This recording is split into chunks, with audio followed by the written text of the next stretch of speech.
एक जन्म में संभव नहीं है। जितने हमारे 8 ग्रंथ हैं, इन ग्रंथों को पढ़ना एक जन्म में क्या संभव है? हमारी समझ से नहीं। अच्छा, तो क्या करना चाहिए? तो अगर आपको सत्य खोजना है, सत्य जानना है, हम लोग क्या कर रहे हैं यहाँ? सत्संग। सत्संग तभी हो सकता है जब सत्संग कराने वाला जानता होगा कि सत्य क्या है, तभी तो बताएगा। बोलो, अगर वो सत्य खुद नहीं जानता तो तुमको सत्य का साथ कैसे करा सकता है? करवा देगा? नहीं करवा देगा। तो थोड़ी देर के लिए किसी की बात ना मानो। जो तुम्हें दिखाई देता है वो मानोगे कि नहीं? जो दिखाई देता है आपको, हम और आप जो चीज देख रहे हैं वो तो माननी पड़ेगी ना। तो हम लोग देख रहे हैं इस संसार में क्या देख, सभी लोग, ऐसा नहीं केवल हिंदू धर्म या इस्लाम धर्म, जैन धर्म, बौद्ध धर्म, यहूदी धर्म, पारसी धर्म, जितने भी धर्म है विश्व में, ये सब धर्म है ईश्वर की रास्ता को खोज रहे हैं, ईश्वर को जान रहे हैं। ईश्वर को जितना जिसने खोज पाया उसने उतना कहा। क्या कैसे कहा वो तो उसको वो जाने। लेकिन जो पुजारी हैं वो लोग तपस्या करेंगे। आप सभी ब्राह्मण हैं, आप सभी को पूजा करने का अधिकार है। और आप जब विधान से पूजा करेंगे तो स्वतः उनमें ईश्वर की शक्ति का प्रवेश होगा और वो दिव्य जो प्रतिमाएं होंगी वो दिव्य अपने स्वरूप को प्राप्त करके आप सभी को लाभान्वित करेंगी। तो सज्जनों, ये मार्गशीर्ष का महीना है। अच्छा, मार्गशीर्ष में भगवान को प्राप्त करने के हेतु प्रयत्न करना, मार्गशीर्ष में अपना मार्ग खोजना और मार्गशीर्ष महीने में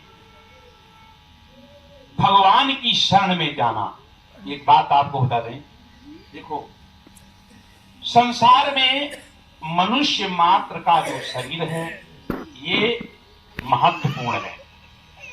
मानव शरीर महत्वपूर्ण है, चाहे वो निम्न जाति में जन्म लिया हो जिसने, और चाहे वो उच्च जाति में जन्म लिया हो। महत्वपूर्ण है मनुष्य जाति में जन्म लेना। जो भगवान के रास्ते पर चलता है, जैसे कुछ लोग कहा करते हैं कि भगवान की माया को कोई नहीं जानता। ऐसा कहते लोग कि भगवान की माया है। भाई, भगवान की माया को कोई नहीं जानता। हमारे विचार से ये बात गलत है, क्योंकि भगवान की माया जरूर है, लेकिन भगवान की माया उन लोगों के लिए है जो खुद मायावी हैं और जो निर्मल मनोभाव से भगवान को भजते हैं, निर्मल मनोभाव से भगवान के सानिध्य में रहते हैं। उनको किसी प्रकार की माया व्याप्त नहीं होती, क्योंकि रामायण भी कहती है, लोग कहते हैं भगवान की माया नहीं जानी जा सकती, जबकि रामायण कहती है जानी न जाए निशाचर माया। अरे, राक्षसों की माया नहीं जानी जा सकती, भगवान की माया। अगर भगवान स्वयं आपको माया में मोहित कर दे तो आपको उस माया के जाल से छुड़ाने वाला कौन है? जब भगवान ही आपको माया में लिप्त कर दे तो आपको कौन छुड़ा सकता है? इसलिए ये बात किनारे पर रख करके कि भगवान की माया उन लोगों के लिए है जो मायावी हैं। हम लोगों के लिए भगवान की माया नहीं है। एक बात, भगवान अपने भक्त को कभी भी भ्रम में नहीं रहने देता। अगर आपको भ्रम हो जाए तो भगवान तुरंत अपने भक्त को भ्रम से बाहर निकाल लेते हैं। एक इतनी सुंदर बात है कि भगवान अपने भक्त को, अगर भक्त किसी प्रकार से भ्रम में हो जाए, भ्रमित हो जाए, तो भगवान तुरंत उसे उंगली पकड़ करके, उसका हाथ पकड़ करके उस भ्रम से बाहर निकाल लेते हैं। भगवान, आपने सुनी होगी एक कथा, देखो ये बहुत सुंदर कथा है, काकभूषुंड जी महाराज की। एक बात आपको बता दें, काकभूषुंड जी बहुत साधारण व्यक्ति थे, बहुत साधारण, हम और आप से भी साधारण व्यक्ति थे। एक कथा इसलिए हम सुना रहे हैं कि संसार में मनुष्य होना भाग्यशाली है। बाकी जो पद हैं वो तो अपने कर्म से बनाए जा सकते हैं, मनुष्य होना भगवान की अहेतुकी कृपा है। बड़े भाग मानुष तन पावा, रामायण कहती है, बड़े भाग ब्राह्मण तन क्षत्रिय तन नहीं, बड़े भाग मानुष तन पावा। सुर दुर्लभ सदग्रंथन गावा, साधन धाम मोक्ष कर द्वारा, ये मोक्ष का द्वार है, सबके लिए है, किसी एक व्यक्ति के लिए नहीं। एक बात, जितने ऊपर हो उतना ही कठिन है आपके लिए। मोक्ष का द्वार प्राप्त करना ब्राह्मण के लिए सबसे कठिन है, याद रखिए।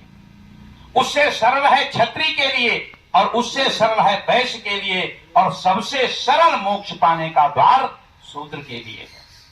सबसे कठिन जीवन ब्राह्मण का है, उससे सरल क्षत्रिय का है, उससे सरल वैश्य का है, और सबसे सरल जीवन जो है वो शूद्र का है। प्राप्त वो कर सकता है भगवान को। तो काकभूषण जी महाराज, देखो एक बात और बता दें आपको, भगवान शिव ने रामचरितमानस की रचना की।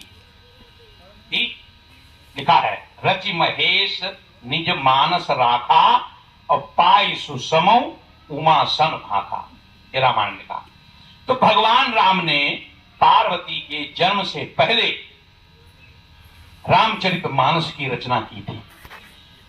लेकिन की कब? पार्वती जी ने पूछा भी था कि महाराज तुमने यह कथा कहां पाई? तो कहते हैं भगवान शिव, ये कथा हमने जब तुम सती के भेष में थी और सती हो गई थी, जब तब हम अकेले हो गए।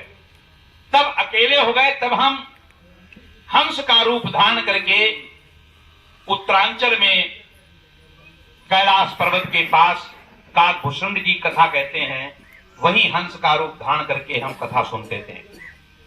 अच्छा, और वही कथा सुनी हमने कई बार।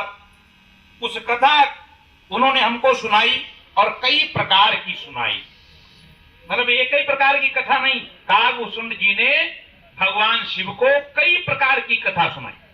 क्यों सुनाई? क्योंकि काकभूषण जी को भगवान शूद्र के शरीर में था और भगवान शिव का भक्त था।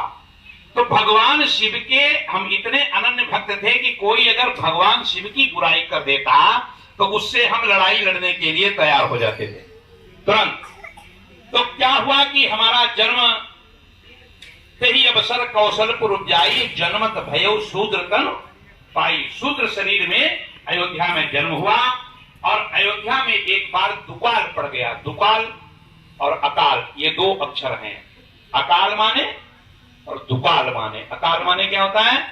अकाल माने होता है जब पानी न बरसे, सूखा पड़ जाए, तब क्या पड़ता है? अकाल। और दुकाल किसे कहते हैं? दुकाल जब कहते हैं कि जब नाना प्रकार के दुष्ट लोगों के द्वारा पृथ्वी पर उथल पुथल मचाया जाए, यानी लूट मार तोड़, जमीन अपहरण करना, किसी लेना, यानी उपद्रव मचाना, उसे कहते हैं दुकाल। उज्जैन में महाकालेश्वर भगवान की शरण में चले गए।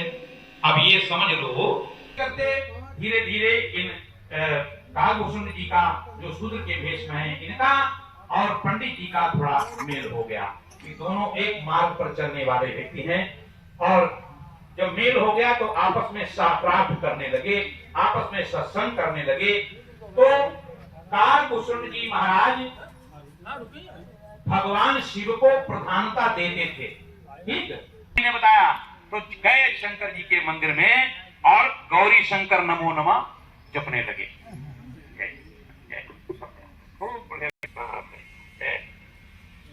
तो जपने लगे ये गौरी शंकर नमो नमः। भगवान शिव समझ गया कि देखा उसकी गुरु से लड़ाई है, तो जो इसने गुरु जी ने जो मंत्र बताया वो भी नहीं है जप रहा है।